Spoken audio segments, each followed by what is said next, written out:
الحمدللہ رب العالمین والصلاة والسلام علی سید الانبیاء والمرسلین اللہم صلی علی سیدنا و مولانا محمد وعلی آلہ واصحابہ وبارک وسلم وصلی علیہ۔ دنیا کے تمام دیکھنے والوں کو، تمام چاہنے والوں کو، تمام پیار کرنے والوں کو اور جہاں جہاں تک اس وقت میری آواز کو سنا اور مجھے دیکھا جا رہا ہے، جنید اقبال کی جانب سے انتہائی محبت کے ساتھ السلام علیکم۔ ایک بار پھر ناظرین، آپ کو پر نور صبح نور کے ساتھ میں دل کی گہرائیوں سے خوش آمدید کہتا ہوں، اور آئیے بلا توقف چلیں گے حضرت ابو انیس محمد برکت علی علیہ رحمہ کی تعلیف اسماء النبی کریم صلی اللہ علیہ وآلہ وسلم سے رسول اللہ صلی اللہ علیہ وآلہ وسلم کا ایک اسم مبارک پڑھنے اور سننے کی سعادت حاصل کرتے ہیں۔ سیدنا الجواد صلی اللہ علیہ وآلہ وسلم، ہمارے سردار، سب سے زیادہ سخاوت فرمانے والے، درود و سلام بھیجے اللہ آپ صلی اللہ علیہ وآلہ وسلم پر، آپ صلی اللہ علیہ وآلہ وسلم کے آل پاک پر اور صحابہ کرام رضوان اللہ تعالیٰ علیہم اجمعین پر۔ حضرت ابو ہریرہ رضی اللہ تعالیٰ روایت ہے کہ حضور نبی کریم صلی اللہ علیہ وآلہ وسلم نے فرمایا کہ سخی اللہ کے قریب ہے، جنت کے قریب ہے، تمام نیک اور برگزیدہ لوگوں کے قریب ہے اور جہنم سے دور ہے، جبکہ کنجوس اللہ سے دور ہے، جنت سے دور ہے، جہنم سے قریب ہے، اور جاہل سخی عابد بخیل سے زیادہ اللہ کو پیارا ہے۔ تو جناب ہمارے ساتھ آج خاص طور پہ مائیں، بہنیں اور بیٹیاں تو ضرور جڑے رہیں، کیونکہ اسلام ناظرین یہ ذہن میں رکھیے کہ اس اعتبار سے سب سے زیادہ امیر ہے کہ اسلام کے دامن میں ایسی گوہر نایاب خواتین موجود ہیں جو اپنی عظیم ترین نسبتوں کے حوالے سے بھی اور اپنے عظیم ترین کردار کے حوالے سے بھی رہتی دنیا تک آنے والی تمام خواتین کے لیے رول ماڈل رہیں گی، کیونکہ اسلام نے عورت کو ایک سرٹن ڈومین کے اندر امپاور کیا تاکہ وہ اپنا بھرپور کردار معاشرے میں ادا کر سکیں۔ لہٰذا یہ طے ہے ناظرین، اور یہ ذہن میں رکھیے، بڑی کیٹیگوریکل بات کر رہا ہوں، کہ کوئی بھی مشن ہو، کوئی بھی نظریہ ہو، کوئی بھی تحریک ہو، اس وقت تک کامیاب نہیں ہو سکتی، ایون کوئی بھی انقلاب ہو اس وقت تک وہ بپا نہیں ہو سکتا جب تک کہ اس مشن میں، اس نظریے میں، اس تحریک میں یا اس انقلاب میں خواتین کا بھرپور کردار نہ ہو۔ اور کردار بھی ایسا صاحب کہ مرد اگر فرنٹ لائنر کا کردار ادا کر رہے ہیں تو عورت اپنی طے شدہ ڈومین میں گھر کا مورچہ بھرپور انداز سے سنبھالتے ہوئے اس کے شانہ بشانہ کھڑی ہو، تاکہ تب جا کر کسی بھی مشن کے نتائج وہ نکلتے ہوئے نظر آئیں جہاں بڑی سے بڑی قربانیوں کے بعد بھی کامیابیاں بھی بڑے پیمانے پر قدم چوما کرتی ہیں، ورنہ مرد تنہا کچھ بھی نہیں کر سکتا۔ اب ذرا تصور کیجئے کہ آج سے 1450 برس پہلے بانی اسلام نے اظہار نبوت فرمایا ہے، تنہا اس کائنات کو اس کے اصل پیغام سے مربوط کرنے کا آغاز کیا ہے۔ وہ ذمہ داری ناظرین جو کم و بیش 1,24,000 پیغمبروں نے ادا کی، اب اس کو اس کی آخری شکل میں پہنچانے کا آغاز ہو چکا ہے۔ کائنات کے اس سب سے عظیم ترین ٹاسک میں اور سب سے عظیم ترین مشن میں مردوں میں جس ہستی نے سب سے پہلے لبیک کہا اور اپنی جان، مال، عزت، آبرو کو مشن مصطفیٰ صلی اللہ علیہ وآلہ وسلم کے لیے پیش کیا، مردوں میں وہ پہلی ہستی جناب صدیق اکبر رضی اللہ تعالیٰ عنہ کی ہستی ہے، اور وہ پہلا گھر جناب صدیق اکبر رضی اللہ تعالیٰ عنہ کا گھر تھا، جہاں اللہ تعالیٰ نے یار غار و یار مزار کو ام رومان رضی اللہ تعالیٰ عنہ کی صورت میں وہ عظیم المرتبت خاتون عطا فرمائی جو قدیم الاسلام صحابیات کی جھرمٹ میں تشریف فرما ہے اور السابقون الاولون کا تاج پہنے ہوئے ہیں، جو مشکل سے مشکل ترین حالات میں بھی اپنے خاوند جناب صدیق اکبر رضی اللہ تعالیٰ عنہ کے ساتھ نہ صرف کھڑی رہیں، ڈٹی رہیں، جمی رہیں، بلکہ دین اسلام کے لیے دی بیسٹ جو کردار ہو سکتا تھا وہ ادا کیا، جنہوں نے امام الانبیاء کے اہل و عیال کے ساتھ ہجرت کی سعادت بھی حاصل کی، جو ان خوش نصیب ترین خواتین کی صف میں شامل ہوئیں جنہوں نے سرور دو جہاں صلی اللہ علیہ وآلہ وسلم کی بیعت کا شرف پایا، جنہوں نے اپنی اولادوں کی صورت ناظرین امت کو وہ گوہر نایاب عطا فرمائے جن کا فیضان رہتی دنیا تک جاری رہے گا۔ حضرت ام رومان رضی اللہ تعالیٰ عنہ وہ خوش بخت ترین ہستی ہیں جن کی قربانیوں کو خراج تحسین پیش کرتے ہوئے اس کائنات کے خزانوں کے مالک نے آپ رضی اللہ تعالیٰ عنہ کے لیے اپنے دست مبارک بلند فرما دیے اور یہ فرما دیا کہ الہی تیرے اور تیرے رسول کے نام پر جو کچھ ام رومان رضی اللہ تعالیٰ عنہ نے جن مشکلات کا خندہ پیشانی سے سامنا کیا وہ تجھ سے مخفی نہیں۔ پھر نسبت نسبتوں کی اس سنہری مالا میں ناظرین اللہ نے آپ کو پرویا جن نسبتوں کے آگے یہ پوری کائنات اپنے سروں کو جھکاتی ہے کہ حضرت ام رومان رضی اللہ تعالیٰ عنہ کی اس سے بڑی فضیلت اور کیا ہو سکتی ہے کہ آپ رضی اللہ تعالیٰ عنہ اس خوش نصیب ترین ہستی سیدہ عائشہ صدیقہ سلام اللہ علیہا کی ماں ہے جو تمام مومنین کی ماں ہے، یعنی اس پاک ہستی کے اس پاک ہستی کی آپ خوش دامن ہیں جو امام الانبیاء خاتم الانبیاء اور وجہ وجود کائنات ہیں، اور اس عظیم شوہر کی اہلیہ ہیں جو اس امت میں صدیق اکبر رضی اللہ تعالیٰ عنہ کے لقب سے ملقب ہوئے اور جو تمام انسانیت میں انبیاء کرام علیہ السلام کے بعد سب سے زیادہ افضل ہیں۔ پھر آپ ناظرین ذرا غور کیجئے کہ یہ بھی قدرت کا انتظام ہے کہ آپ رضی اللہ تعالیٰ عنہ اور جناب صدیق اکبر رضی اللہ تعالیٰ عنہ کے اوصاف میں بہت زیادہ مماثلت تھی۔ ام رومان رضی اللہ تعالیٰ عنہ نہایت سمجھدار، دانشمند، خدا ترس، مہمان نواز، غرباء اور فقراء سے محبت کرنے والی، مسلمانوں کی مونس و غمخوار، متبع شریعت اور انتہائی نیک پرہیزگار اور پاک صفت مال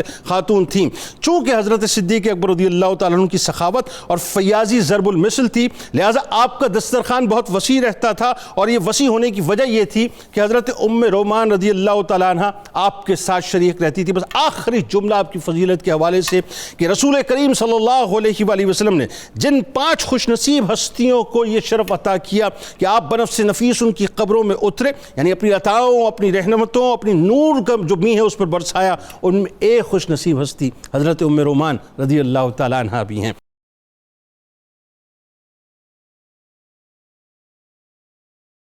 تو جناب آغاز کرتے ہیں، ایک بار پھر مائیں بہنیں بیٹیاں ضرور ہمارے ساتھ جڑی رہیں۔ حضرت ام رومان رضی اللہ تعالیٰ عنہ، پروفیسر صاحب سب سے پہلے تو ان کا تعارف لوگوں کو کروائیے اور لوگوں کو بتائیے صاحب کیا عظیم المرتبت خاتون، ابتدائی حالات بھی ضرور بتائیے۔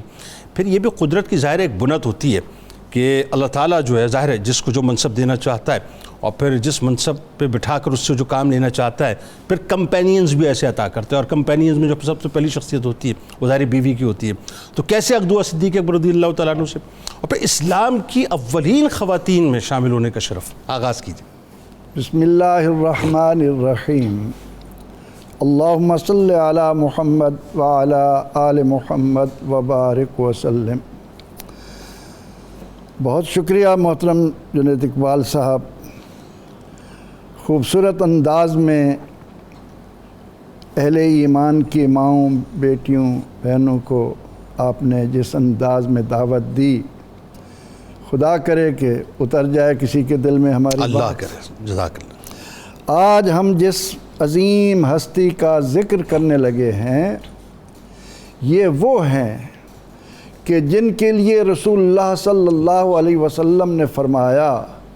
کہ اس زمین پر چلتی پھرتی جنت کی حور عین کو کوئی دیکھنا چاہے تو وہ ام رومان کو سبحان اللہ، سبحان اللہ۔ جن کی عظمتوں رفتوں کا یہ عالم ہے کہ جب ہم ان کے صحیفہ ہستی کو کھولتے ہیں تو اس کا ایک ایک باب، ہر باب کا ایک ایک ورق، ہر ورق کی ایک ایک سطر اتنی معطر ہے، اتنی معمبر ہے، اتنی مقدس ہے، اتنی مطہر ہے کہ قیامت تک آنے والی ہماری بیٹیوں کو قابل رشک بناتی رہے۔ سبحان اللہ، سبحان اللہ۔ سیدہ حضرت ام رومان رضی اللہ تعالی عنہا، ان کا تعلق قبیلہ بنو کنانہ کی شاخ فراز سے تھا۔ جزیرہ عرب کی ایک بستی سرات میں رہنے والے تھے۔ وہاں وہ عامر بن اویمر بن عبد شمس بن عطاب، 4 نام عین کے ساتھ شروع ہوتے ہیں، کنانہ تک جاتے، ٹھیک ہے، ان کے ہاں پیدا ہوئی۔ ٹھیک۔ لگتا ہے کہ وہ خاندان صدیق اکبر رضی اللہ عنہ کی مرکز نگاہ تھا۔ تجارت کی غرض سے جب صدیق اکبر رضی اللہ عنہ باہر جاتے تو آپ کا گزر، آپ کا قیام یہاں بھی ہوتا تھا، اور اس سے پتہ چلتا ہے کہ قسام ازل نے کس انداز میں صدیق اکبر رضی اللہ عنہ کی ان پر نظر رکھی تھی، واہ واہ، ان کی توجہ رکھی تھی۔ اب حضرت ام رومان ایک پاکیزہ ماحول میں، اگرچہ یعنی وہ زمانہ جاہلیت ہے، لیکن اس کے باوجود جو ام رومان رضی اللہ عنہ کا ایک عظیم عورت کے اعتبار سے کردار ہماری ماؤں اور بہنوں کے سامنے آتا ہے، وہ بتاتا ہے کہ یقیناً ان کے ماں باپ، ان کا خاندان اس انداز سے اس علاقے میں رہ رہا تھا کہ شرافت، شرم و حیا، ایک دوسرے کے ساتھ باہمی ہمدردی کے جذبات وہاں نمایاں نظر آتے ہیں۔ ٹھیک ہے، اللہ تعالیٰ نے جس کے لیے چنا ہے اس کی خوبیاں بھی ملتی ہوتی ہیں۔ واہ واہ، الطیبون للطیبات کو جب ہم دیکھیں تو سیدنا حضرت ام رومان کا نکاح قبیلے میں ہوا، ان کا نام بھی عامر بتایا جاتا ہے۔ ان کا نام بعض لوگوں نے تو نہیں بتایا، لیکن بعض نے کہا کہ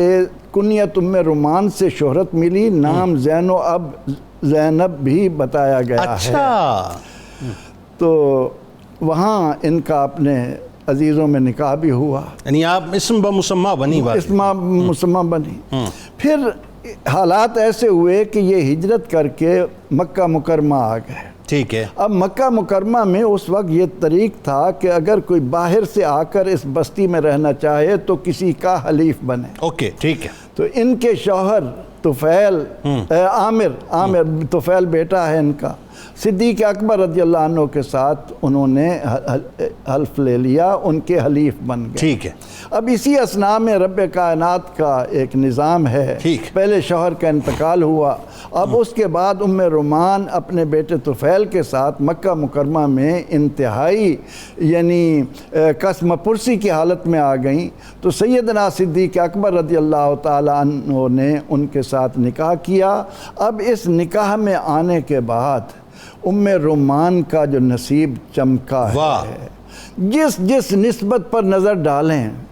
شوہر کون بن رہا ہے؟ جن کی صحابیت کا اعلان خود اللہ قرآن میں کر رہا ہے۔ اللہ اکبر، اذ یقول لصاحبہ، آہا، سبحان اللہ۔ کون بن رہا ہے جن کو اللہ اور اس کے رسول کی معیت، ان اللہ معنا، کون بن رہا ہے کہ جن کے لیے اللہ رب العزت فرما رہا ہے کہ یوتی مالہ یتزکا وما لأحد عنده من نعمت تجزا الا ابتغاء وجہ ربہ الاعلی۔ اللہ، وہ شوہر نصیب ہو رہا ہے جن کی زندگی کا ایک ایک لمحہ اللہ کی رضا کے لیے وقف ہے۔ اور آپ یہ دیکھیں کہ داماد کون نصیب ہو رہا، اللہ اکبر، بیٹی کون نصیب ہو رہی ہے۔ اب بیٹی کے حوالے سے ہی میں ایک آدھ بات کر سکوں گا کہ بیٹی وہ ہے کہ رب کائنات، اس کا ایک اصول ہے کہ انبیاء کرام علیہ السلام پر جہاں جہاں کوئی معاملہ آیا اللہ تعالیٰ نے خارجی وسائل سے ان کے جوابات دیے، لیکن ام المومنین سیدہ عائشہ ام رومان کی صاحبزادی، مسلمانوں کے عظیم ماں، یہ وہ ہیں جن کے لیے رب کائنات میدان میں آ گیا۔ آپ یہ دیکھیں، اور پھر اچھا اس میں یہ تو طے ہے نا کہ جناب صدیق اکبر رضی اللہ تعالیٰ عنہ ظاہر جیسے ہی ایمان لائے اور مردوں میں سب سے پہلے ایمان لائے تو فوراً ہی یہ بھی ساتھ ایمان لائیں، السابقون الاولون میں شامل ہو کر اللہ کی رضا کو لے لیا، پھر ہجرت کر کے دوسری صفت بھی اپنے اندر سمو لی۔ ٹھیک، اس پہ بات کرتے ہیں، اللہ تعالیٰ نے بالکل اس پہ بات کرتے ہیں۔ علامہ صاحب بڑی خوبصورت تمہید پروفیسر صاحب نے باندھی۔ اب ذرا یہ بتائیے، یہ جو جناب صدیق اکبر رضی اللہ تعالیٰ عنہ کی زوجیت میں آنا، ظاہر ہے عظمتوں اور بلندیوں اور رفتوں کا جو تاج اللہ تعالیٰ نے آپ کے سر اقدس میں سجا دیا حضرت ام رومان رضی اللہ تعالیٰ عنہ، اور یہ سارے ڈیوائن فیصلے ہوتے ہیں، اس میں کوئی دوسری رائے نہیں ہے کہ قدرت کس کو کہاں کس جگہ کس منصب پہ بٹھانا چاہتی ہے، کیا مقام دینا چاہتی ہے۔ لیکن کمال یہ ہے کہ پھر انسان کی پھر ایک وہ ہوتی ہے نا کہ اپنی جستجو، اپنی محنت، اپنی لگن ہوتی ہے کہ وہ دیکھیں نا کتنا مشکل ترین کام ہے جناب صدیق اکبر رضی اللہ تعالیٰ عنہ کی زوجیت میں آنا، اور کتنا افضل ترین مطلب جو ہے نسبت کا معاملہ ہے کہ زوجیت میں آنا۔ تو وہ جو ثابت قدمی کا معاملہ ہے، ایک بیوی کی حیثیت سے جو کردار آپ نے ادا کیا، وہ ذرا بتائیے۔ بسم اللہ الرحمن الرحیم۔ هو الذی جعل لکم من انفسکم ازواجا لتسکنوا الیہا، صدق اللہ العظیم۔ جہاں تک اس سوال کا تعلق ہے تو اس کو سمجھنے سے پہلے ہمیں شرعی نقطہ نظر سے دیکھنا چاہیے کہ ایک بیوی ہوتی کیسے ہے اور ایک صالحہ بیوی کا کریکٹر کیا ہوتا ہے۔ ویری گڈ، بتائیے۔ اللہ تعالیٰ نے خود ارشاد فرمایا کہ هو الذی جعل لکم من انفسکم، اللہ وہ ذات ہے جس نے تمہاری ہی جانوں سے پیدا کیا ازواجن بیویوں کو، کیوں؟ لتسکنوا الیہا، تاکہ تم ان کی طرف سے سکون حاصل کرو، سکون حاصل کر سکو، ٹھیک۔ باہر سے پریشان حال خامند گھر میں آئے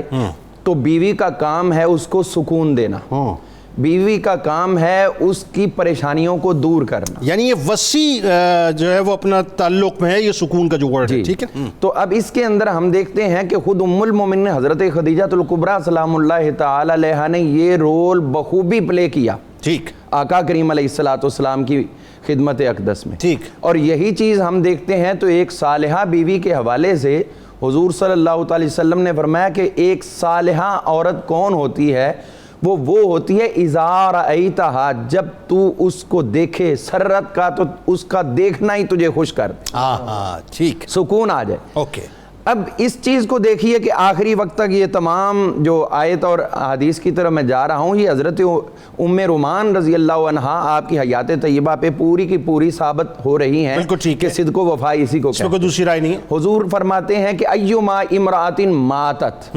وزوجہا عنہا رادن،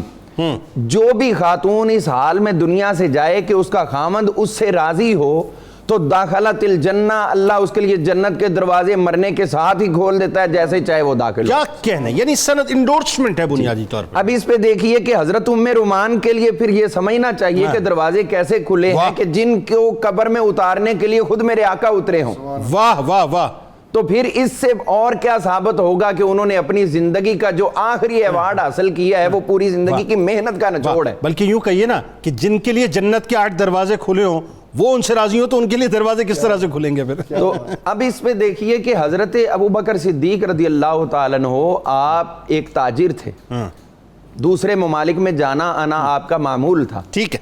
تو اس میں ایک بیوی جو گھر میں بیٹھی ہے، خامند کے مال اسباب ہر چیز کی نگہبان ہے، اس کا کردار کیا ہے؟ کیا یہ ہے کہ وہ اپنے میکے والوں کو کھلاتی رہے، یا یہ ہے کہ وہ بے محا اس کو استعمال کرتی رہے اور عیاشی کے اندر اور بے اس طریقے سے اپنے آپ کو لے کے آئے کہ وہ جتنا کمائے اور دے دے اور جب واپس آئے تو کچھ بھی نہیں بچا؟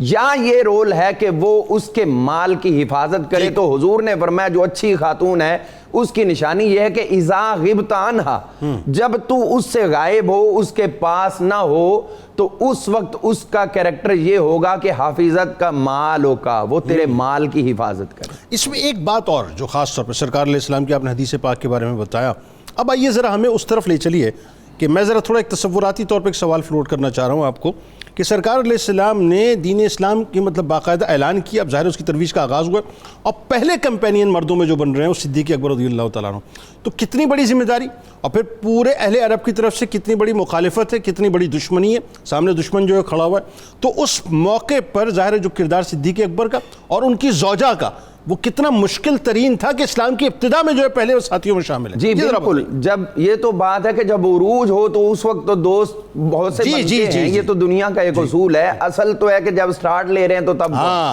اب نقطہ آغاز میں حضرت ام رومان رضی اللہ عنہا کا کردار کیا تھا؟ جی یہ بتائیں۔ وہ یہ تھا کہ حضرت ابوبکر صدیق رضی اللہ عنہ اسلام کی ترویج و اشاعت کے لیے ایک کام کرتے تھے، اور وہ یہ تھا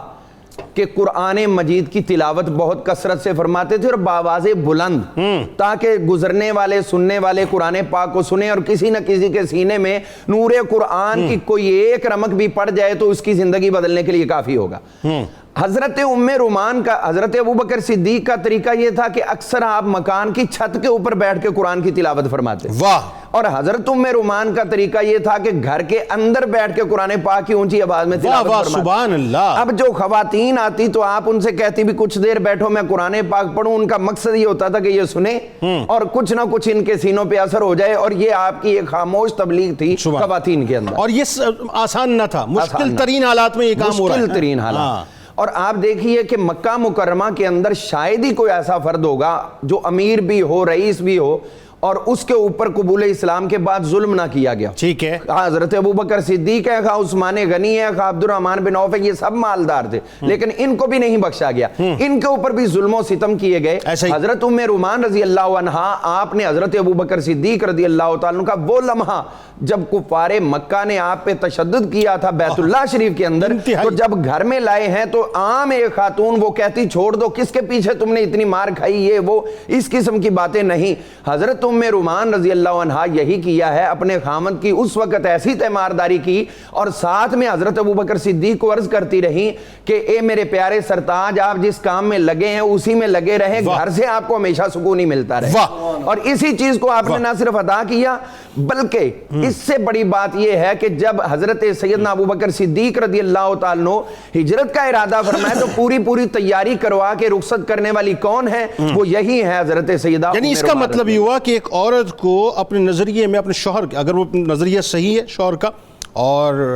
مثبت ہے، کنسٹرکٹیو ہے، ڈسٹرکٹیو نہیں ہے، تو اس کا مطلب یہ کہ اسے انتہائی نڈر ہو کے پھر جو ہے شیر دل خاتون کی طرح ساتھ کھڑے ہونا چاہیے اپنے شوہر کے ساتھ، تبھی جا کے ظاہر کامیابیاں جو ہیں کسی مشن میں قدم چومتی ہیں. اب آئیے، یہ بڑی ایک کمال بات ہے کہ یہ ظاہر خاص طور پہ جو مائیں دیکھ رہی ہیں مجھے، وہ اس بات کو ریلیٹ کر پائیں گی کہ بیٹیاں ایکچولی ماں کا عکس ہوتی ہیں، یوں کہیے کہ ریپلیکا ہوا کرتی ہیں. اور جب بھی آپ دیکھیے سسرال میں جب بھی کوئی بات کی جاتی ہے اور اگر بیٹی اگر اچھے گن والی ہو یا اچھی طور طریقے والی ہو یا وہ سگڑ جسے عورت کہتے ہیں نا، ہے نا، سگڑی کہتے ہیں نا میرے خیال، تو ہم عموماً مثال دی جاتی ہے کہ ماں نے تربیت بہت اچھی کی ہے، ماں ایسی ہے تو بیٹی جو ہے وہ ایسی ہے. اب حضرت ام رومان بلا تمثیل، حضرت ام رومان رضی اللہ تعالیٰ عنہ کو یہ ظاہر دورہ شرف نصیب ہوا کہ بیٹی بھی وہ جو کردار کے اعتبار سے بھی اعلیٰ ترین، اب کیا اعلیٰ مطلب اس کی کوئی آپ پیمانہ نہیں بنا سکتے، اور نسبت بھی ایسی ہی کہ اعلیٰ ترین، اس کی بھی آپ کوئی پیمانہ نہیں بنا سکتے. بتائیے ذرا. بسم اللہ والصلاۃ والسلام علی رسول اللہ. جنید بھائی، اس بارے میں کوئی دو رائے نہیں ہے کہ بیٹا اپنے باپ کا اور بیٹی اپنے ماں کی آئینہ دار ہوتی ہے. جس طرح کی گفتگو ہوتی ہے، جس طرح کا میل ورتن ہوتا ہے، اس سے پتہ چلتا ہے کہ ان کی تربیت کیسی ہے. ایسی ان دونوں کے آپس میں تعلقات اور ان دونوں کا کردار کس طرح کا تھا، اس کو بتانے سے پہلے میں ایک بات عرض کرنا چاہوں گا کہ ان دونوں کی شان کیسی ہے. بتائیے.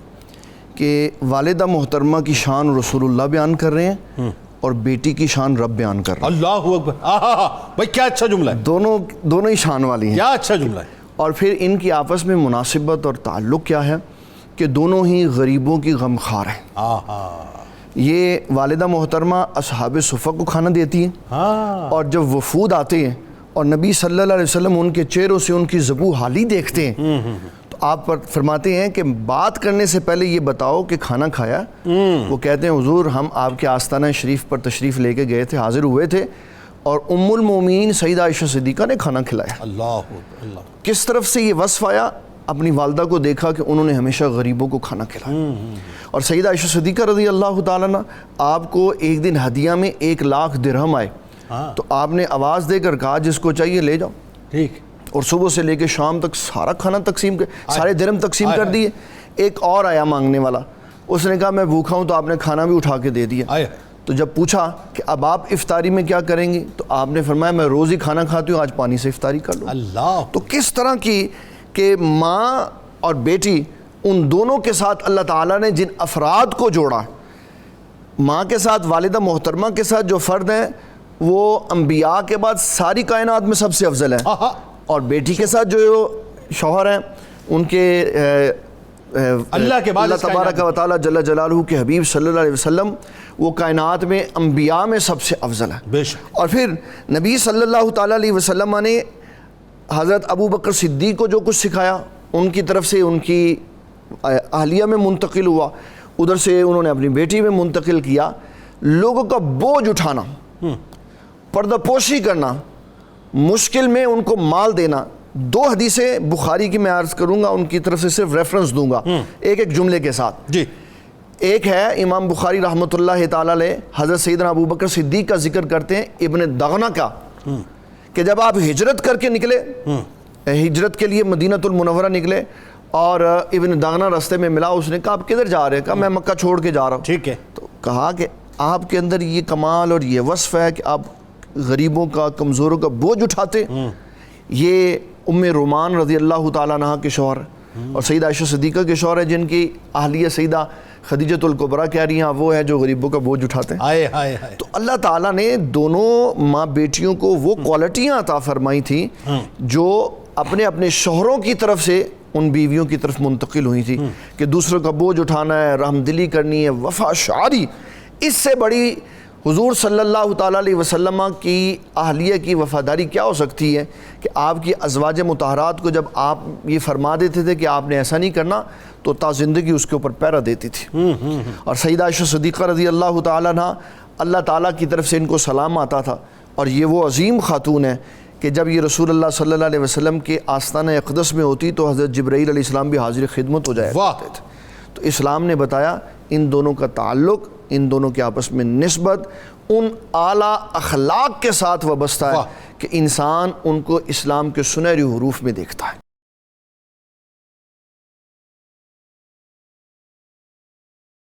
پروفیسر صاحب ہمیں لے کے چلیں ذرا اس ہجرت کی جانب۔ لفظ ہجرت بیان کر دینا صاحب بہت آسان ہے، لیکن اس کی تکالیف کو واقعتاً بیان کرنا انتہائی مشکل ترین کام ہے جو صحابہ نے برداشت کی ہیں۔ اسی طرح سے حضرت ام رومان کی جب ہم بات کرتے ہیں رضی اللہ تعالیٰ عنہ، تو آپ کی ہجرت کب ہوئی، کن اوقات میں ہوئی، کیسے ہوئی، ذرا یہ بتائیے۔ پھر ہجرت کے دوران بھی کچھ واقعات رونما ہوئے، ذرا اس بارے میں بھی بتائیے۔ حضور سید عالم صلی اللہ علیہ وسلم کی دعوت پر مکہ مکرمہ میں جو ایک کھڑکھڑاہٹ کا عالم پیدا ہوا، وہ ہمیں انتہائی بلندیوں پر اس وقت نظر آتا ہے جسے قرآن یوں بیان کرتا ہے کہ اذ اخرجہ الذین کفروا ثانی اثنین اذ ہما فی الغار۔ جب رسول اکرم رحمت عالم صلی اللہ علیہ وسلم سیدنا صدیق اکبر رضی اللہ تعالی عنہ کو اپنے ساتھ لے کر ہجرت کرتے ہیں، پورا مکہ 100 سرخ اونٹوں کا اعلان کر رہا ہے، اور پوری قوت اس نے جھونک دی ہے کہ کسی طرح رسول اکرم رحمت عالم صلی اللہ علیہ وسلم کو جانے نہ دیا جائے۔ لیکن یہاں کردار تھا سیدہ ام رومان رضی اللہ تعالی عنہا کا کہ انہوں نے جس رازداری کے ساتھ، جس پامردی اور استقلال کے ساتھ اپنے بچوں کو سنبھالے رکھا، اپنے غلام کو سنبھالے رکھا اور کسی بات کو ظاہر نہ ہونے دیا، یہ کمال تھا صدیق اکبر رضی اللہ عنہ کے گھرانے کا۔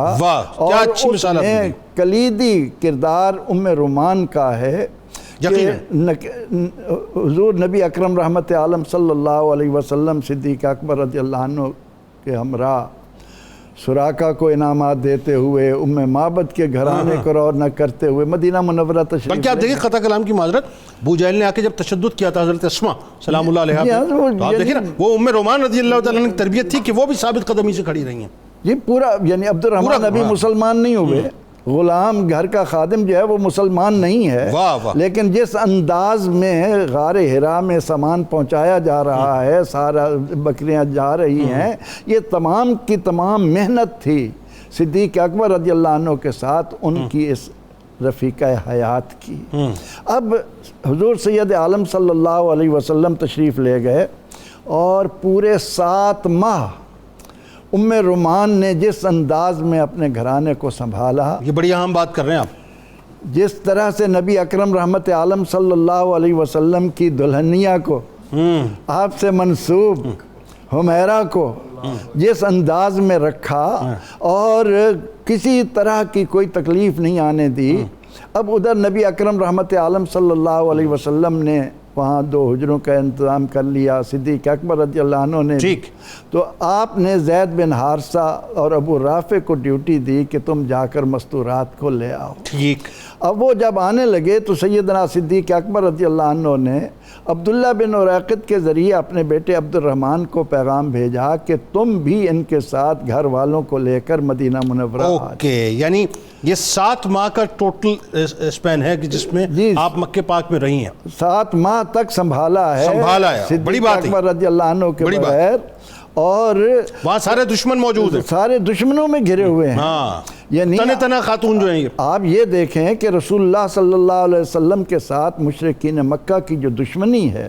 اب انہیں معلوم ہے کہ سیدہ عائشہ صدیقہ سلام اللہ علیہ منسوب ہو چکی ہیں، ان کو نقصان پہنچانے کی کوشش کرتے، دوسروں کو نقصان پہنچاتے، لیکن سیدہ ام رومان رضی اللہ عنہا نے پوری پامردی کے ساتھ ان کو سنبھالے رکھا. اب وہ جب ہجرت کے لیے تشریف لائے کہ اونٹ سواریاں موجود، عبد الرحمن نے بھی ایک اونٹ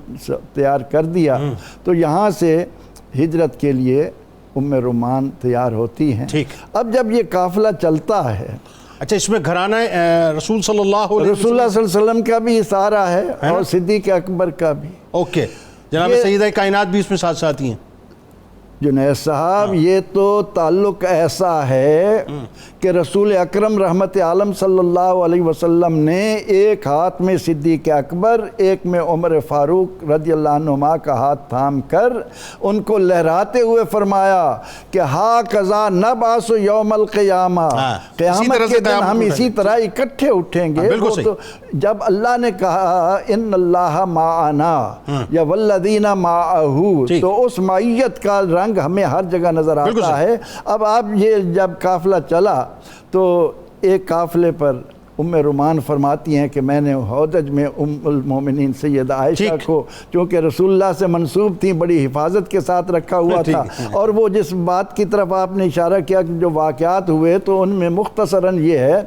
کہ جاتے ہوئے ایک وادی میں اترتے وقت موڑ کاٹتے ہوئے جس اونٹ پر ام رومان اور سیدہ عائشہ سوار تھیں وہ بدک گیا اور بھاگ کھڑا ہوا.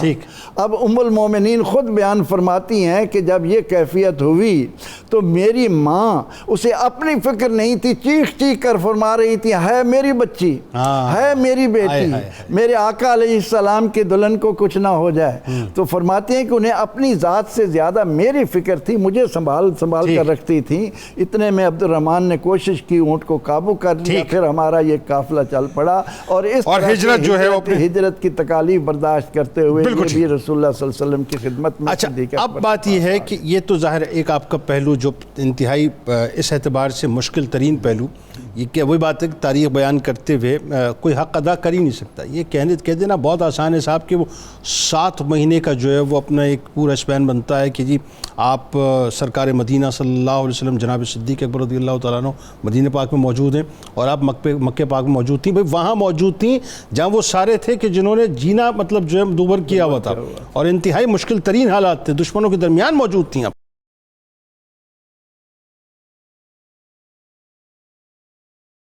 کتاب الشفا کی جانب کہ بھولے ہوئے قرآن کو یاد کرنا. بہت سے لوگ قرآن کو بھول جایا کرتے ہیں. ذرا اس وظیفے کو سن لیں کہ سورہ نمل کی آیت نمبر 6، روزانہ 1000 مرتبہ پڑھ کر اگر قرآن پاک یاد کیا جائے تو بھولا ہوا قرآن یاد ہو جاتا ہے. اول و آخر درود پاک ضرور پڑھیں. حضرت ابوبکر صدیق رضی اللہ تعالیٰ عنہ کا قول مبارک ہے کہ اللہ کی قسم مجھے اپنے اہل خانہ سے حسن سلوک کرنے کی بنسبت رسول اللہ صلی اللہ علیہ وآلہ وسلم کے اہل بیت سے حسن سلوک کرنا زیادہ پسندیدہ ہے. رومان ہے زوجہ صدیق کی، رومان ہے زوجہ صدیق کی، ان کی شان کرامت کی کیا بات ہے، ان کو ایمان کی مل گئی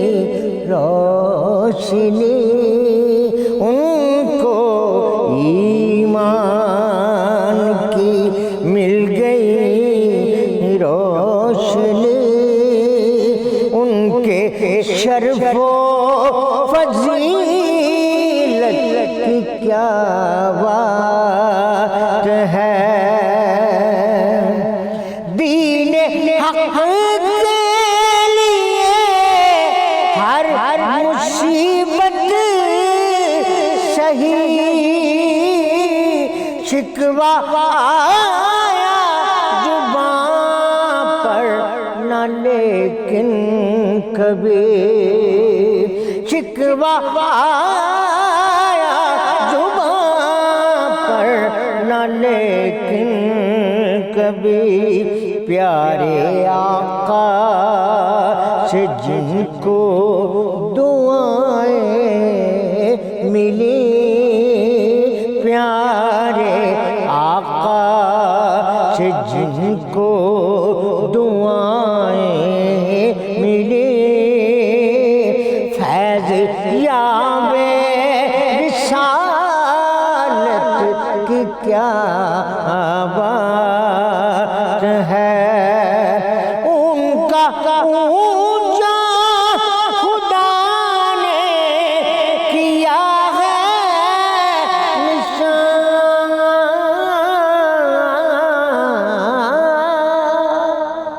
ان کا اونچا خدا نے کیا ہے نشان ان کو رب سے ملی تھی کئی خوبیاں حضرت عائشہ کی ہیں وہ والدہ ان کی ہر اعلی نسبت کی کیا بات ہے ان کی ہر اعلی نسبت کی کیا بات ہے